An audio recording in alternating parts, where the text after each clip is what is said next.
Good evening, everyone. My name is Lorraine Sitole, and this evening I am coming to you with the fantastic, the vivacious Andile Gaelesiwe. I had to learn how to How to say Gaelesiwe. it? Somehow I thought there was an H in between Oh, the no, S and the I. So, guys, today we are talking, remembering some part of it because we want at the end of this conversation for you to go and get copies for yourselves. This is such a fantastic book chronicling the life of Andile Gaelesiwe. If you are my age, you are no stranger to Andile from the early 90s when she was a fantastic and sexy Kwaito star to now where she is uniting the nation through her important and very, very spiritual work that she's doing through Kumbule Kaya, as well as Uthando noxolo. Uthando Noxolo. Uthando Noxolo. So, Andile, welcome. How are you? How is the weather where you are right now? It Sure, is freezing. it is. Thank you so much, Lorraine. I've been looking forward to this. It's such a crazy morning after Sishawa load shedding last night in such a cold weather, and so Yeah. as you can imagine, it's a slow it's a slow morning with lots of things to do though. Yeah, so I'm ready. Now, fantastic. Now, Andile, normally with books, especially memoirs or autobiographies, Yeah. there is a profile of the author, and I couldn't find, I found that there was no profile of yours with this book. Was that done deliberately? We didn't, did we? I don't even, that's a good question, Lorraine. I don't even know if we discussed it. We probably did, but I guess because the process of writing this book was also just so organic, and I Yeah. can say that the book wrote itself. That the things that needed to be in the book are in the book. So if it's not in the book, I guess it wasn't meant to be. you know. Yeah, I don't think it was a deliberate decision Yeah. to say, okay, we don't put a profile there. No, Uh, yeah. no, that's fantastic. Now, could you please introduce yourself? I mean, I know you. I am very familiar with your work, and I was so excited when I started reading the book. Ukuthi uphuma End of Fire. I'm also from End of Fire, As on so Zone 7, oh, nice. Zone 7. And I was discussing this book with another friend of mine who's from Zone 7.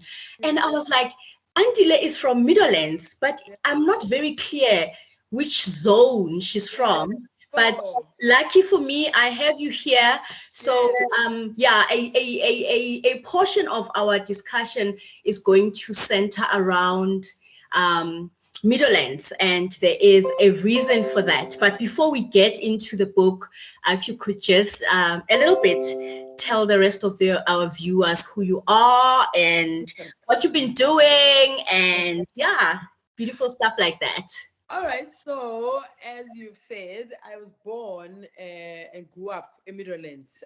Even though I feel like I'm one of the most moved children to have ever come up of our country. Even though I think sonke sikujwayele logo, moving from one place to another, but a lot of my young years were spent in Middlelands. And I've been in this industry. Oh my goodness, since 1995. That's when I first started, and then I was singing Abudio, and then I kind of grew up, started doing radio, television. I'm currently still doing television, and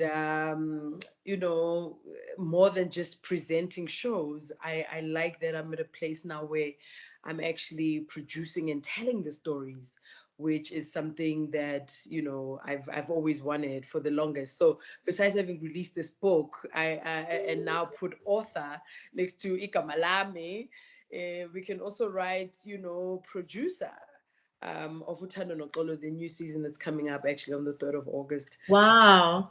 Yeah, so it's fabulous times. I'm living my dream, doing the things I love to do. Fantastic. And, I am so happy that you are living your dream because, as we read about your beginnings, where you come from and all the things that you experienced, it's always, always so beautiful to see that you have come out stronger, happier, empowered, and you have reclaimed your life. Now, my first question to you is about the title. I mean, there is a note here on page 13. Guys, please get a copy for yourselves because this conversation is not going to do justice to Yeah. the wealth of fantastic information as well as a beautiful narrative that is centered around Andile. So here you say, I have chosen to use remembering instead of the usual term chapter, partly because these sections reflect the sometimes disoriented sequences in which memories surface in the telling. I found that so profound because normally we are at pains to tell people about ourselves because we always want to start at a certain point and end where we think this is the end, and our lives are not like that. Yeah. Life is up and down. We go from A Yeah. to Z, then we come back to P, then we are Yeah. back to M. Yeah. And I Yeah. found this title so empowering. I mean, was there like a brainstorming session around how you wanted to present your life to us? I mean, I wouldn't say a brainstorming session. I think one of the main things, because it's my first book, so obviously this is new terrain, and so you're gonna wanna speak to the publishers. What are the pitfalls? What are the do's? What are the don'ts? We've seen things happen on Twitter, ngeencwadi zabantu, and so you wanna always stay, ahead, and you wanna resonate, and more than anything, and I learned this from television. Baby, please pass me the book. Thank you. I learned this from television that you don't want people to assume what you want them to know. You tell the story. You show. Yeah. You tell a vision. So you know what I mean. So I didn't want in this book, for instance, to have frivolous things take away from the intent. The intent of this book is for every single person who has felt sidelined, without a voice, not heard, not seen, not validated, is for them to acknowledge themselves first and to know that you matter. I even go as far as to say that your voice is as great, as profound, as important as that of a number one of any country. A number one first citizen, we know, talking about presidents, right? Thank you, baby. So it's for me, it has always been about not how you're going to package your life to people, but it was urgently about let the scars tell themselves, let the story write itself, let everything just come out. The reason remembering is because it's been the biggest task of my life to try and remember everything from the day I was born to now being 47 years old, and it's been the hardest task. And I realized, instead of trying to come up with fancy ways of explaining to you without explaining to you what's happening, let me just tell you, I'm going through a process of remembering my life, and I will document it as it comes to me. And that's how it has been. Wow, I love how you said it, and I will document it as it comes to me because the lines between memory and reality are so often blurred, especially if we are going to tell our stories starting from the beginning. And I mean, you open up your story with a letter to yourself, dear Andile. And, when I started reading up until the end, I was so touched because it is such a profound way of looking into yourself. You start off by addressing your inner child. And that is something that we often run away from speaking to the children that we couldn't help when they were being hurt, when they're being sidelined. And oftentimes we just want to suppress those memories. And here you are looking in the mirror, you are talking to both Andile as a child and Andile as an adult. And for me, that sort of set the tone to your narrative. I mean, what motivated, firstly, my question is in two parts.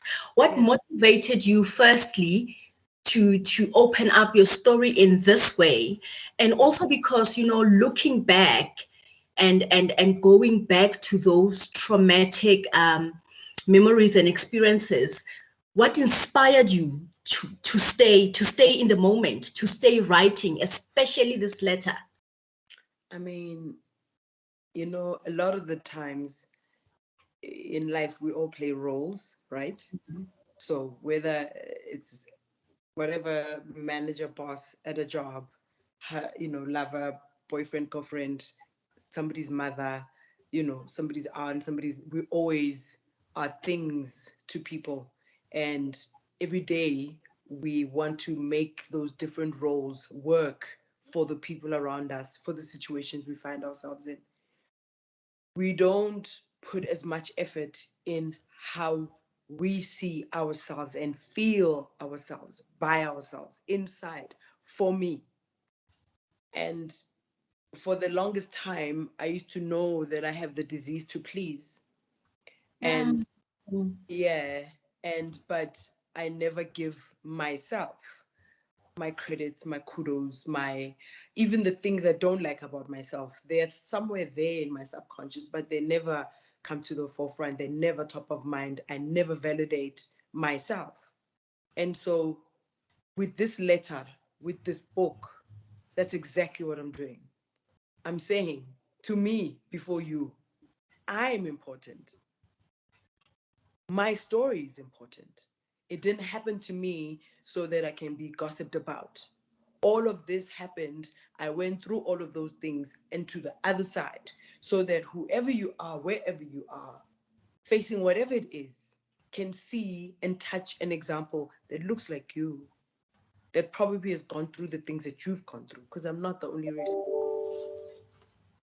There's plenty rape survivors in South Africa. And that whole space, that whole filter of seeing life through the eyes of a rape survivor is a whole powerful thing that we don't also, we don't focus on that. We always want to see why the circumstances of why this person got raped, why this one raped, sharp. But also how then your life becomes after that. Yeah. That for me is the thing we need to deal with. And this book is that. It's me documenting how after all of those traumas, now the choices that I make for the next however many years of my life and how I see life, how I see myself. So this letter to myself is not only validating me, but is also being brutally honest with me about me, and my choices and where I'm going and how we learn until we die, don't we? Wow. We do. Yeah. We do. Every day is an opportunity to learn something Yeah. and be the person that you've always wanted to be. I mean, every day we get an opportunity to work on ourselves. And this book is testament to that no experience is big enough to define us, to keep us down, to keep us hidden. And you speak about your beginnings, Mm. all of them, your life. I mean, part one touched me so much because I'm also a girl wakondofaya. Though I was born Mamelodi. I was born in Mamelodi, and then my mother got married and moved over to Middlelands. Yeah. And I don't know if it's unfortunate, but for me, my whole life, Yako Middlelands is not remembered in like positive ways. I've always, for the longest time until I went back this year, I've always viewed Meadowlands as one of the most traumatic places I've ever been to. And when I was reading and I read about your experiences with the guy 26 at Mafori Mphahlele High School, Komolapo, you know, it brought back, there's a book that I read recently by Professor Pumla Dineo. She's speaking about the fear factory, the female fear factory, and how it is constantly manufactured. And, you know, when I read that part of this guy, 26, terrorizing you at a high school, it also brought back memories of my first year of high school, Orlando, where it was just thinking of school. Going to school just gave me such anxiety, you know, because I get to school in class, instead of concentrating on the lesson, I'm thinking about escape routes. How am I going to escape? How am I going to dodge this one? How am I going to make sure that I get to the bus stop without anyone touching me? And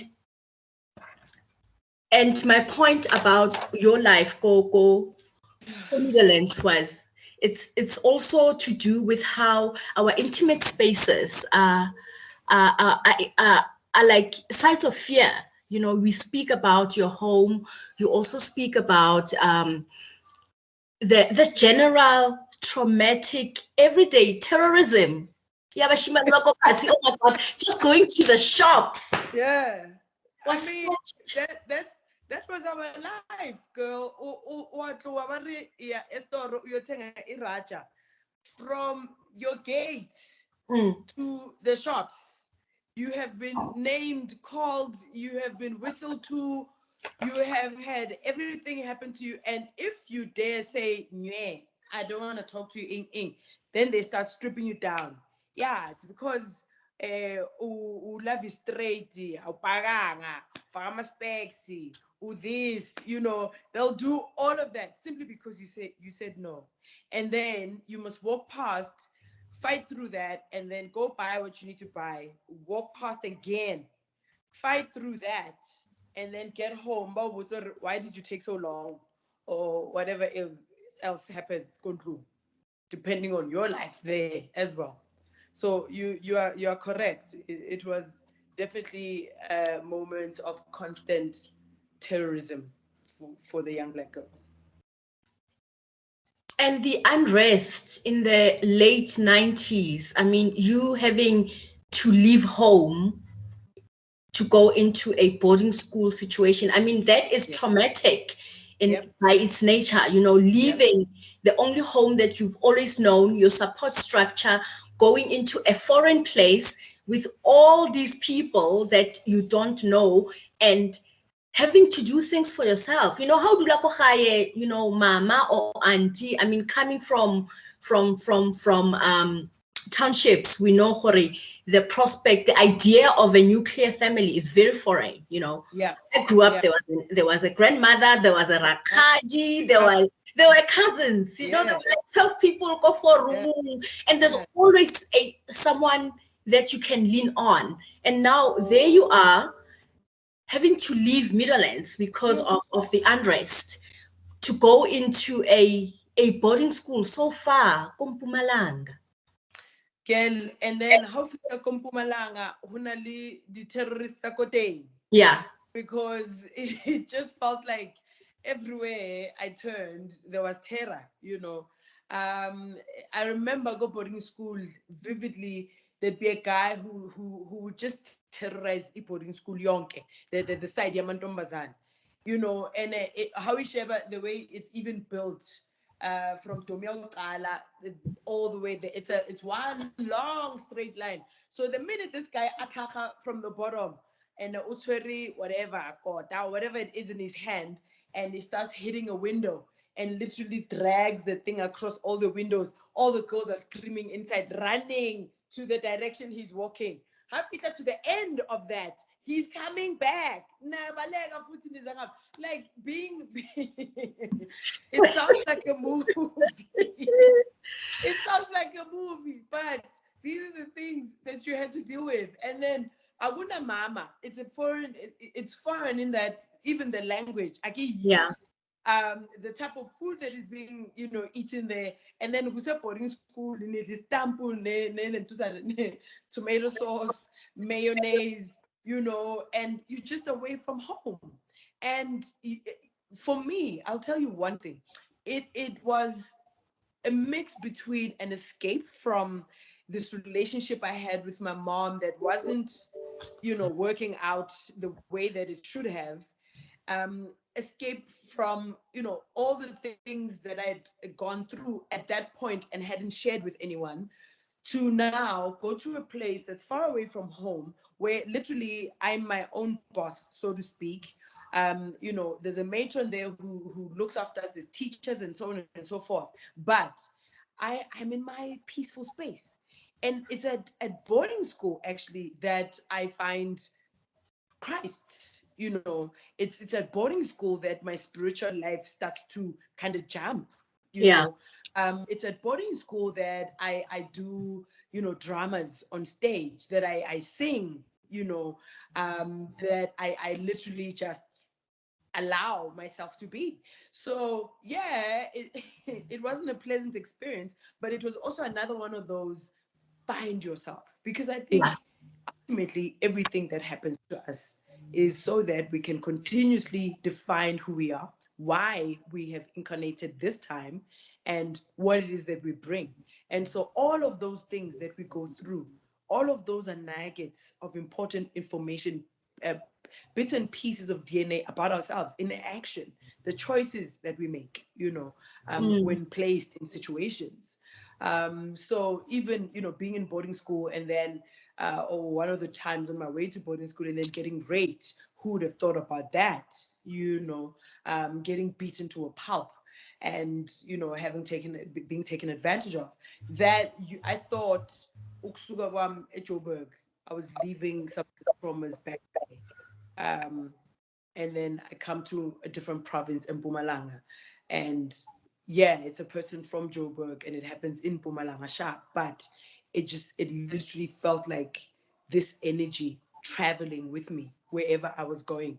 I was gonna meet this kind of energy, and even when I came back to Joburg, even after I had spoken out, on the radio, with Fresh, I still had people trying their luck, sexual harassment cases and so on. So that's where I first got to understand that that whole thing with rape, it really isn't about a climax. It Mm. isn't about a guy climaxing. It's about someone, pardon me, it's about someone literally exerting their power over you, making you less than, making you do and be whatever it is that they choose for that moment. And that because it's such an energy, and an energy that seeks to destroy your soul, that it is one of the most important things, that you can do in your life to heal from sexual violation. Because if you don't do that, then that part of your life was tainted. It's almost like somebody came and smeared green paint on one part of your life. And if you don't clean that green paint, and it's sad, yeah, it's up to you to clean it, but if you don't clean that green paint now taints everything else: your job, your love life, your spiritual life, your work, everything, every other facet of your life gets affected by it. So yeah. Mm. I mean, I like how you said that it felt, not that it felt, it's energy. It's energy. It's something that you carry your whole life, and unless you confront it, unless you sit down and look inwardly, examine yourself, and just be brave enough and courageous enough to confront all these negative energies, that you are forever traveling with. And you are so right. I mean, once you especially when it comes to sexual violence, then you are tainted. You are tainted for life. You are now viewed as prey. Okara, you are Yeah. branded as easy prey. This is someone to continuously take advantage of. Now, Andile, I would like us to talk about, I mean, you mentioned YFM, and I wanted us to touch on toxicity and the structural violence in the workplace, and how always the threat of sexual assault is weaponized, especially on Black women. Why is it that people think men, especially men, why is it that men, whether Black, white, colored, Indian, red, why is it that they think that we Black women, we can be taken advantage of, as if our bodies are out there for public consumption? Yeah. Why is it that everywhere you go, Lorraine, think about it this way. What is the one thing they seek to destroy and that they make you feel ashamed of? It's your kundalini, it's your life force, it's your sexual aura, it's your sexual parts, it's the sensual part of you, it's the life force, the life creating force in you. Hmm. We can see it 3D, a man and a woman. Yeah, why do men do? But if you want to go a step or even two steps beyond that, 5D and so on, and be like, spiritually, what does this mean? Symbolically, what does this mean? What does this fight? Why is it that a male or that dominating force, energy, constantly wants to tug at that part of a woman? If nerere ba re shapa ka ditlapa, or they scar your body with a knife, I understand that. But why is it sexual? Because you are all of it. You are the sum total of it all. Without you, there's no life. And that kundalini, that life force in you is what makes you you. So for me, structurally, I feel like a woman constantly has to be protecting that part of her. mm, Amadoda can't be without us. Without me, there's no life. mm, So at every turn that you try and make me feel less than, you are going to touch at that which makes me who I am. That's the bit of me that you're gonna want to taint, trample on, kill, mute. And that's why it's important for us to own that energy, own your sexuality, own your femininity, own your queendom, stand in it. When it's violated, say something about it. Don't just stop there. Go on, fix it, heal it. Because also, what they don't get, doing that to a woman, ultimately, you're messing with yourself. We're another male. You can name the ministers who are out of jobs now because of trying to temper with that sexual energy. That is not to be played with. And until a woman herself can awaken to that, and we understand who we are, what this is, then we are not going to give it. Pardon me. Actually, let me mute yeah, this. We're not going to give this um, the kind of focus that it deserves. It's sad for me to hear a woman saying that she has been raped, she's gone through sexual harassment and so on, and then when you ask, have you been to therapy? No, I'm fine, I'm coping. No, you're not fine. Look at parts of your life where you're bleeding and you're not even aware. It's important for us as women and men, especially now, to take charge of our rightful places. We are different for a reason. Nobody should be played down. Sukuma mfazi, wherever you are. Reckon with who you are. Stand in it. If it's broken, fix it. And then take away and do away with those energies that seeks to taint it and break it. But there's an episode, part of why this load shedding was an issue for me last night, this morning.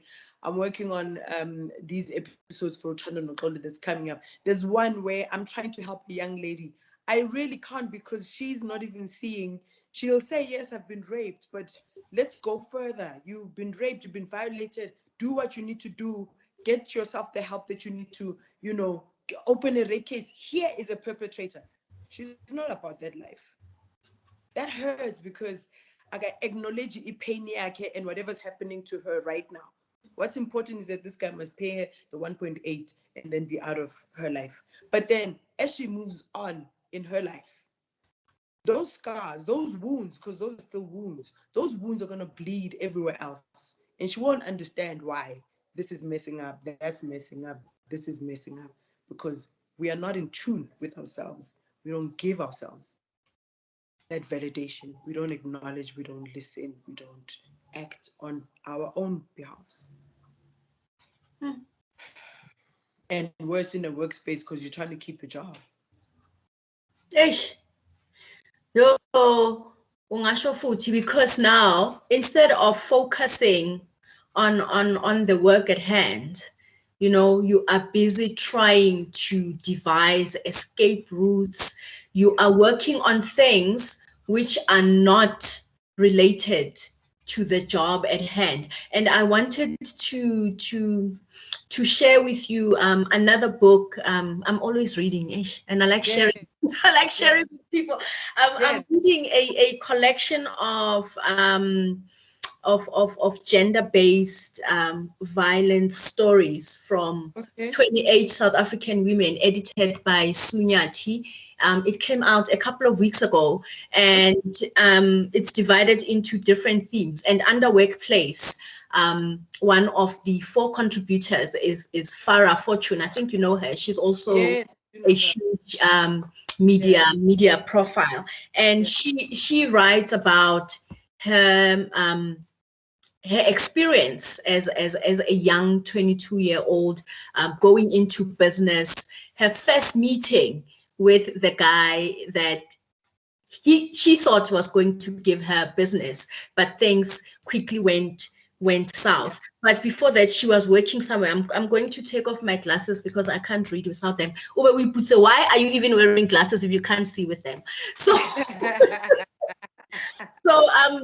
so this is what she says about after the experience. She says, soon I was not sleeping or eating well. I was consumed by trying to figure out ways not to be seen by him in the office. I suffered severe mental trauma as a person, as a woman, and felt completely drained by it. Hey, bafuna ukuzikhathaza vele. I think that is, I mean, like you said, they want to take total control of our bodies, of our energies, of our minds, of everything, that they keep us exhausted, man. Andile, this is exhausting, hey? Of course it is. Of course it is. And it also, more than exhausting, yeah, because it's like, why must you always be in this energy? If you were at this company defending it here, now you're here, it's the same thing. You try and go there, it's the same thing. But this is the thing, you are forced. So somebody sees and recognizes that. So what they want to do, they want to subdue you, and this is where, for me, everybody plays a role. Everybody will always play to whoever they tell universe that they are every single moment, right? Because I believe that every choice that we make is us, whether consciously, unconsciously, telling the universe that this is who I am. So that person will play their role if that is their role, but you've got to play your role too. You have got to play your role. So as much as iyakhathaza, it's draining, it's exhausting, it's important to keep pouring into yourself and choose your battles. Choose your battles. There are ones where you'll see and put someone in their place right there and there, and then you feel good and it's understood and boundaries are set. There's ones that are going to need you to go in guns blazing, and now we're going to lose whatever we must lose, if we must lose it. That's where, for me, this fight has led me. And the unfortunate part about that is that every choice has every action has a reaction. So I then had to pay consequences for choosing to go in guns blazing, not shutting up and saying, no, this will not go any further. I work here, and this is what I'm supposed to bring to your office. And when I come to your office, I don't want you to hug me. Do not hug me. Stand there and say hello. I'll say hello. I don't want to sit on your couch. I want to sit on a chair, and I want to give you my presentation. And that's that. Or you've gotta, because if you don't do those things, then also you're in the space, social media, manje ke sekuwes. Anything can be construed in whatever way. There's so many false info things that we have about women that we don't know, lies that were peddled by men because that woman was trying to protect herself. Yeah. So it feels like bombs everywhere. But that's why, for me, I say choose your battles, and react appropriately. But most importantly, never, ever, ever dim your light or cower. So, Andile, you're such a deeply reflective and insightful person. I mean, just listening to you here, I am like, oh my God, you are so in tune with your inner self. Yeah. Would you say, is it because you are such a spiritual person that you are able to look outside of yourself for all these observations? Yeah, that too. And the solid understanding that I know nothing. I know nothing. I know everything. I am nothing. I'm everything. You're going to continue to evolve. The trajectory of your life is, in my mind, determined by you. Yes, free will plays a huge role, but at the same time, I feel like our purpose, Molfating, is to continuously continue to be the expressions of God in our time, in our ways, through our gifts, through this body, this earth suit that I chose. I'm here to do a particular specific thing. And Yeah. in doing that particular specific one or 10 million of them, there's only one of me. And so this experience has to be more than what I know. It has to be more. And that's the fascination for me about life, that I wish we could all rise in terms of vibration, that I wish we have different problems. Right now, we've got basic vibrational issues of carnality, rape, like base emotions and feelings. I wish for humanity to rise and vibrate so much higher so that we can deal with other things about our existence. Right now, the earth suit, the body, has got us trapped. That's why these things are called trappings. We are trapped. We're having podcasts about rape, about trauma, about, right now, Luta, Bantu, whatever's happening in KZN, we are all just trapped in that Ibizwan, man, that basic base, that lowest, we are in low vibrations, the lowest vibrations, things that we should be rising from as humanity. And each one of us has to play that role. Each one of us has to start that vibration. You have to disturb the status quo and come up, and then there'll be those who follow, and we keep coming up. We keep coming up. So that, for me, is the essence that makes life exciting, and definitely knowing that I come from somewhere. Yeah. There's Yeah. a reason I am. Yeah. I am because you are because they were. Now, speaking about vibrations, I'm going to take off my glasses again. I highlighted paragraph 5 on page 164. If you could just read that out for us, because it ties in so beautifully with what you've just shared now about vibrations and Say where that we again. come from. Page. Page 164, paragraph 5. Page 164. Page 161. Right at the end. I am not afraid of demons. From No, there, no, just before that, I have lived. Okay. I have lived to tell my story because God made it so. My TV career has taught me so much about myself. Kumblekaya has taught me a lot about my Africanness, my heritage, my hunger, and my quest for a more cultural life. Utando Noxolo, on the other hand, has taught me a lot about spirituality, how to use my powers to heal others, and more than that, to not be afraid of demons because working for a CEO such as Obritao gives you that creative spiritual freedom. Should I carry on?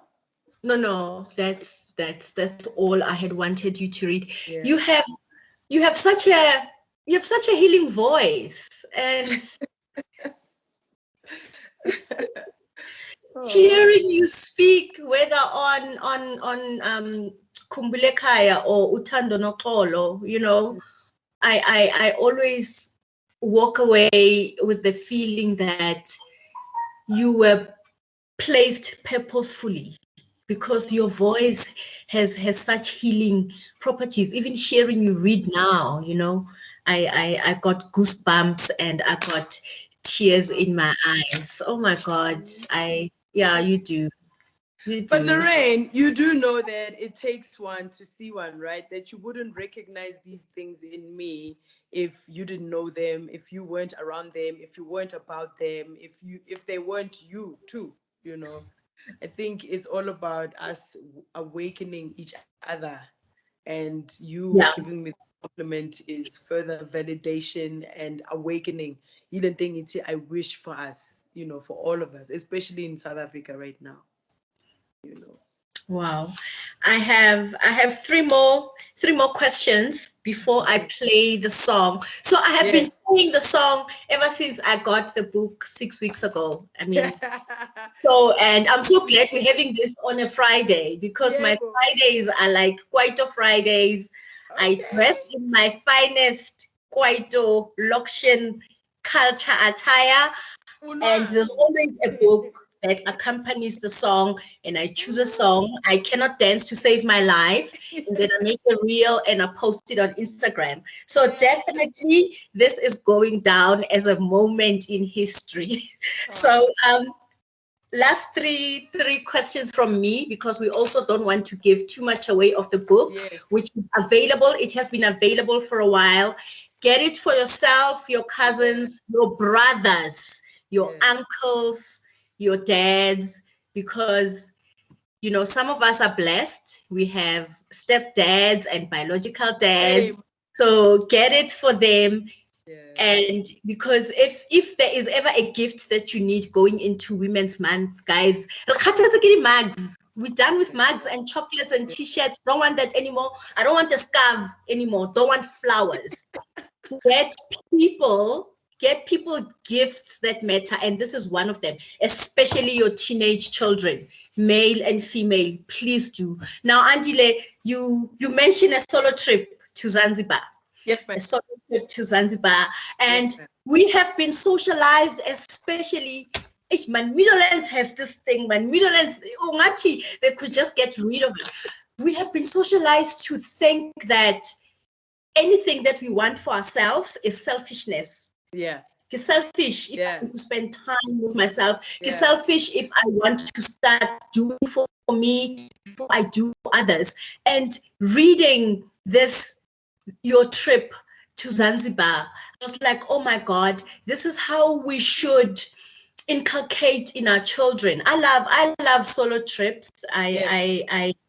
My mother still does not understand. Each time Yeah. I go Mine. on my own, she thinks for my marriage is falling apart. You need to know it's not. I just need time to be by Yeah. myself, to do Yeah. things that matter to me. And reading about your trip, I'm like, God, Zanzibar is far. Zanzibar is far. She's a Black woman. The language, I don't know. I mean, Zanzibar is a tourist attraction, so the food is fine. But I was just thinking, again, referring to sites of fear, because that's how we've been socialized. Yes. We Yes. are never safe. We are Yes. never safe. And then Yeah. you yourself doing magnificent things, eating amazing food in Zanzibar. Why Zanzibar of all places? And how was it? Maybe I'll go to Zanzibar once Corona is over. Mamela, you should. In fact, it's I saw somebody, okay, this is a joke. I saw somebody on Twitter the other day, Ari. I wish I could take Zanzibar, I mean Tanzania, and I think Ghana, and bring them closer to South Africa, and take Zimbabwe and and Mozambique, Oh, and put them somewhere far. Yo, but the thing about Zanzibar, Lorraine, oh my God, you definitely do want to take this trip. The food is not only amazing, the people are just gentle. Obviously, the taxi drivers feel like they were born by one mother across the whole world. So those ones will always try and get a buck from you, you know. They always try, but Oksalayo, he out. And you know, we're all black. So if I'm like, my brother, I'm in your taxi, I'm at the airport and I want to go right to the tip of the island, right at the end. You're not going to be charging me, you know, all my arms and all my legs. We're going to negotiate, and then we're like, cool. And then even while I'm staying there, I'm going to use you. So it's there's Ubuntu. I don't know how else to explain it, but kunobuntu as Zanzibar. And kumnandi and safe for a woman. So when you talk to me about, you know, the triggers and the fears, I always, funny enough, have that. If it's a layer in my DNA, ne, and it's usually probably switched off now or whatever. But when you're traveling, it switches on. So that filter is up. You are aware. You're alone. You're in a foreign space. Anything can happen. Besides somebody trying to take your body from you, but your luggage and so on and so forth. So having that up there, but balancing it. Okay, we are being real. I'm on holiday. Anything can happen, and then taking precautions, you know, but not letting that rob you of your experience. Still yeah. believing in humanity. I think that more than anything for me, Zanzibar does that. It reignites that belief in humanity, in goodness from a stranger, from people. I mean, I remember, I think it's that same trip or this recent one now, where in coming back, there was a guy probably in his 60s, good looking white man from one of these countries, Scandinavian countries. And he saw me having dinner by myself and he's like, can I join you? He joined me. We sat down. This is right in Dar es Salaam, and, you know, had dinner. He's a university lecturer, professor, and so on. And we had a beautiful conversation. And that, for me, is what these trips are about. Because I'm not going to sit here and say, because Bandrepile and a Westkind and my father was one of the perpetrators and a person that I don't know and so on, that now all men are this. No, it Yeah. doesn't exist. It's a fact. It happens more than it should. It should actually stop. But once we treat it the way that it should be treated, then maybe we'll have, you know, some kind of leeway in making the thing stop. But umuntu remains umuntu. Umuntu, mina, I believe, is born inherently good. Yeah. I think that's our first base. And then, you know, but the trip was amazing. It was freeing.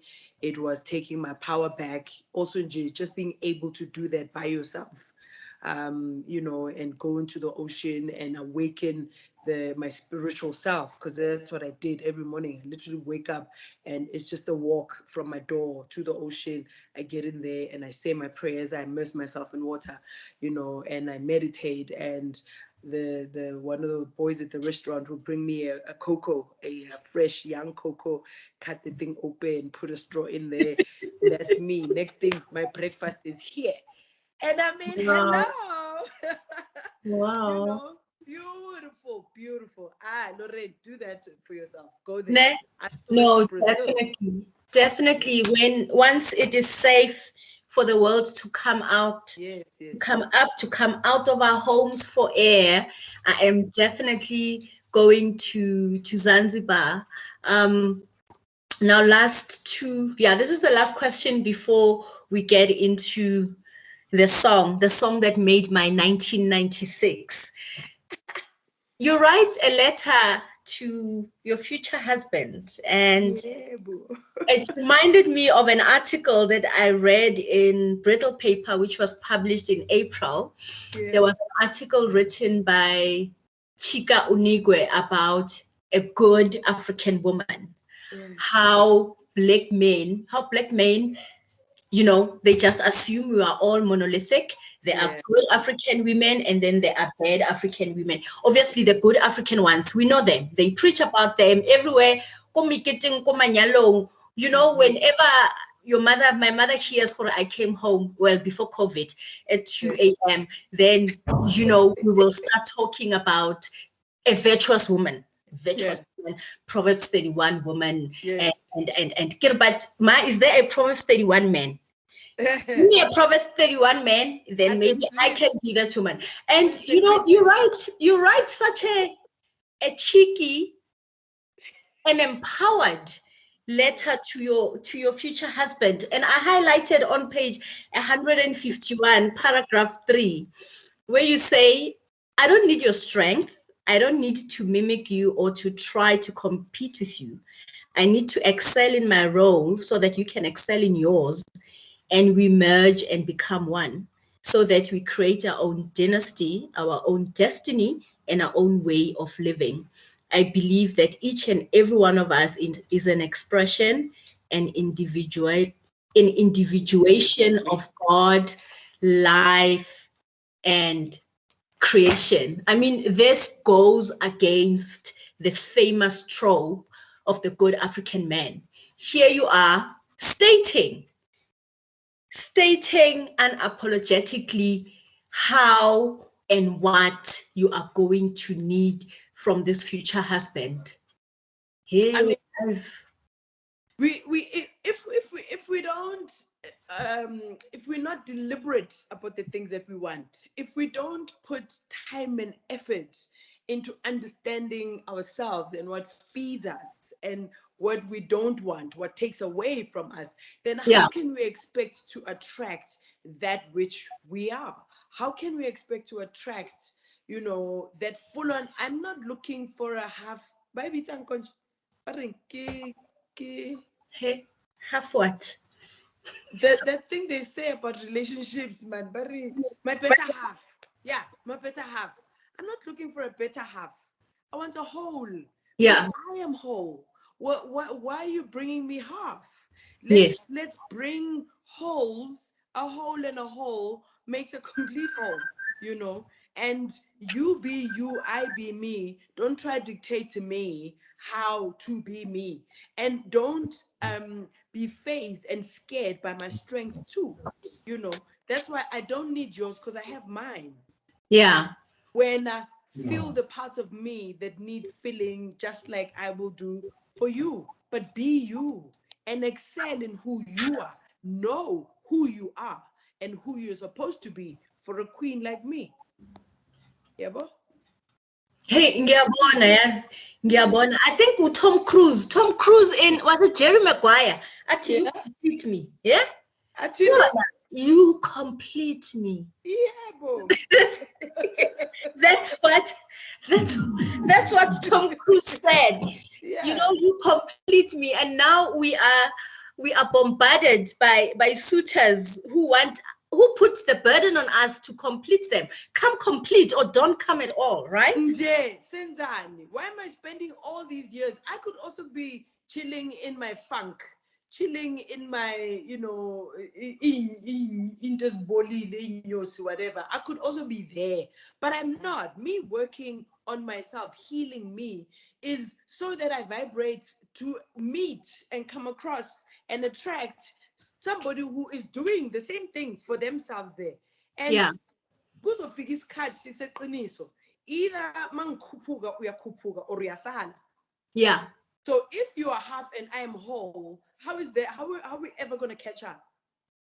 mm, Because Mm. we're born whole, but then we are broken. That's why we talk about that inner child. That's why we talk about all the traumas that we go through as humans. But to put those pieces back together again is each and every one of our prerogatives, so that we present ourselves as that which we would even want to marry. You know, at times you always booze, would I marry myself? Mm. Would I marry myself? Yeah. If I'm Exactly. Now, why do expecting you someone expect else to someone marry else me. to marry you? Yeah. If you can't be the person, that person to yourself, now whose child must put up with you? Injalo.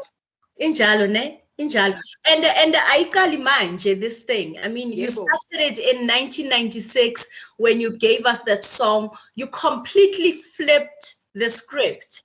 I mean, I was born in the 70s, came of age in the 80s, and a lot of the songs were about weakening women, were about women in distress, were about women Yeah. Being crying out taken from. loud. Mm. Women were crying for Mm. men, were crying about men who were not doing right by them, but they were continuously running after these men. And then Yeah. you came out. You came out ka Abuti, ne? And I remember listening to Abuti in 1996, and I'm like, man, who Andile has completely reclaimed her body. Remember again how sex is spoken to us as young black girls. You know, it's like a shameful act. You must hide A yourself. You weapon. know, if it's pleasurable to you, then there is something definitely wrong with you. Wrong. Yeah. You are not going to heaven. No Yeah. one is going to marry you. But the same is not said about the boys. The boys must be out there sowing their seeds, having as much fun as they possibly can before they get married. But then what happens to the girls that they've been sleeping with? Who's gonna marry them? We are about Yeah. a perpetual conundrum.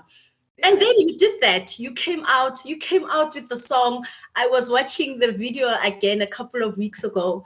And I'm like, yes, yes, this girl. Yeah, yes, this girl gave Yeah. patriarchy the finger, Jay. I mean, Yeah. you're just sitting there, Yeah. you're like, oh, Yeah. Humnati man. Let me tell you, Lorraine, you know, it's coming to hindsight is 2020. It's coming to me now how somebody would say it was misogyny, but how I took. So if you were watching the video, you saw there's two African American males, right? Yeah, Wearing black. Okay, you don't know that they're African American, but they are. They're wearing yeah, black. they're just black men. Yes. Good looking black men. Yes. So they were my dancers, right? And they just come to South Africa to try find, I don't know, make it, because I guess Hollywood was too much.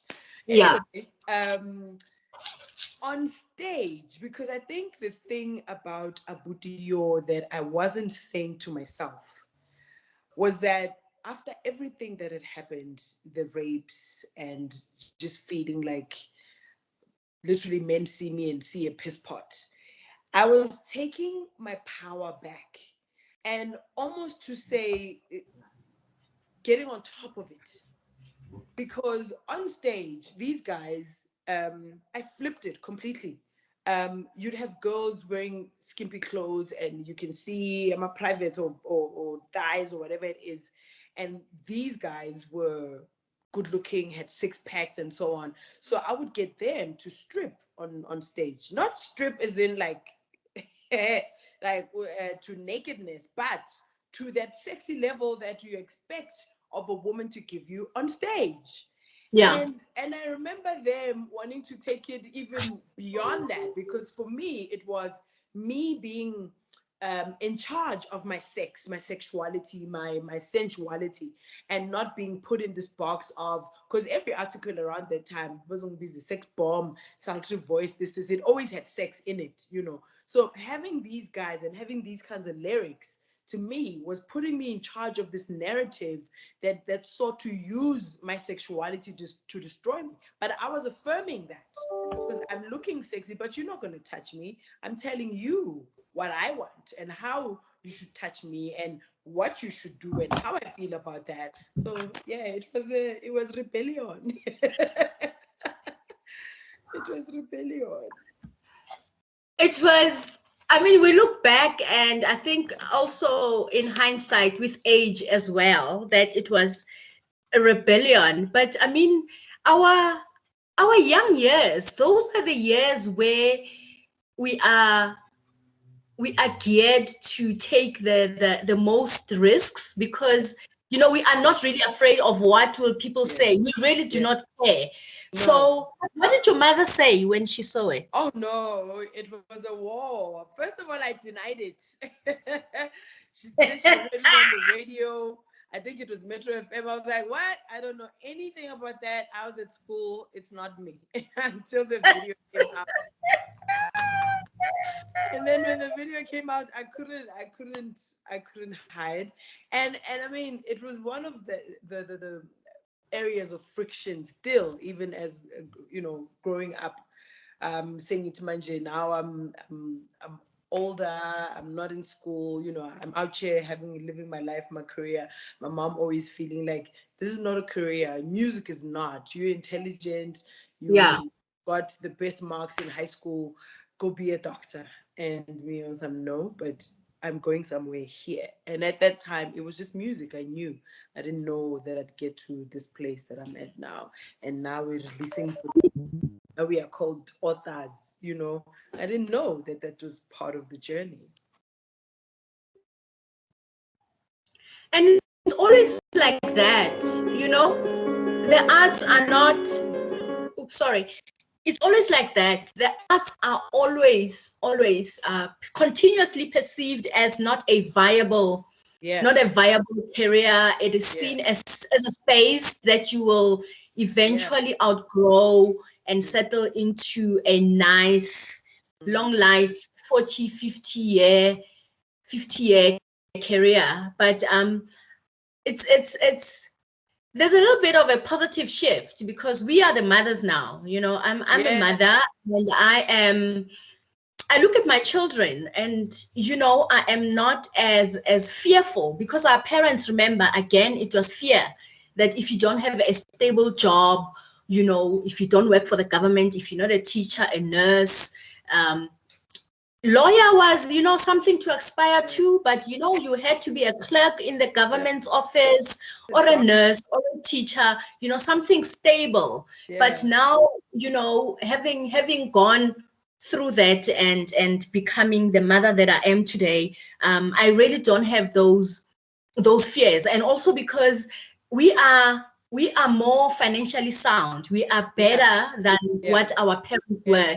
So our children have more freedom to be and to do all these things that we've always wanted to do. Now, Andile, thank you. Oh my God.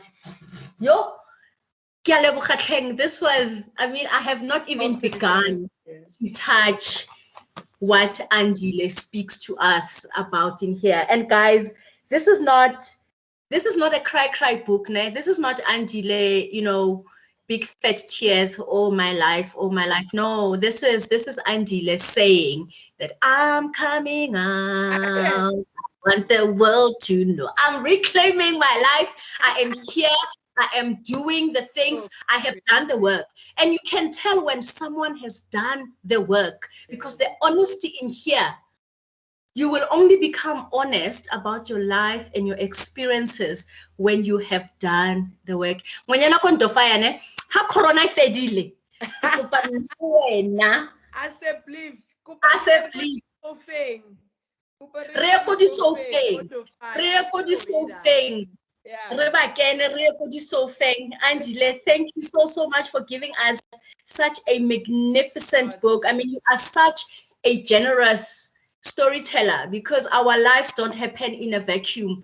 This is a story sa Andile, her parents, her ancestors, her community, her friends that we have not even touched, but it's not a problem. If you want to know about all those things, please get yourself a copy of this book. Before sign out, guys, you need to hear the song. This is not I want to cater to you nonsense. No, this is Andile saying, I am here. This is what I need. This is what I need. I am here. Yeah, bo. La utlwa.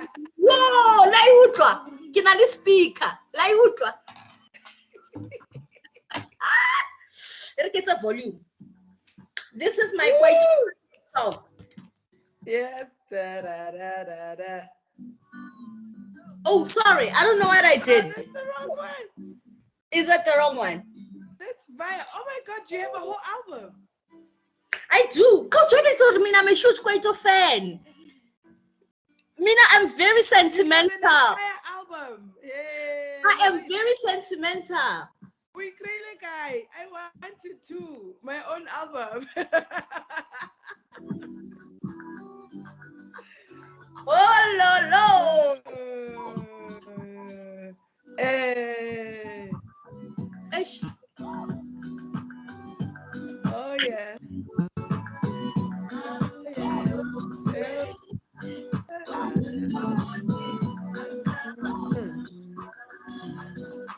Yeah. Yeah. Oh.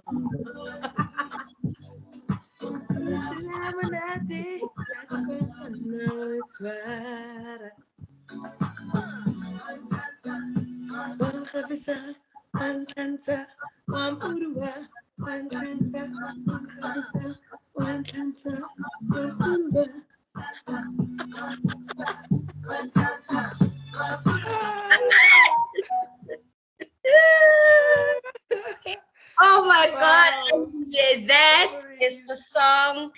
And guys, we have reached the end of this conversation. Get the book, get the song. If you are my children's age, speak to your aunts, speak to your mothers. But they don't know Andile. Hey. 1996, never jive strong. Risna dikoloto. Risna dikoloto, go sena corona singeng. Ra fer di hot pants. Yeah, re kena re tswa. So guys, this is the song. Oh, Andile, you just made my week. Thank you so much. What a beautiful way to end July and start Women's Month. Yes. Thank you so, so much. Thank you, my sister. I appreciate it. This was a brilliant conversation. Upwards and onwards to you. Thank you. You too. Cheers. Bye. Bye.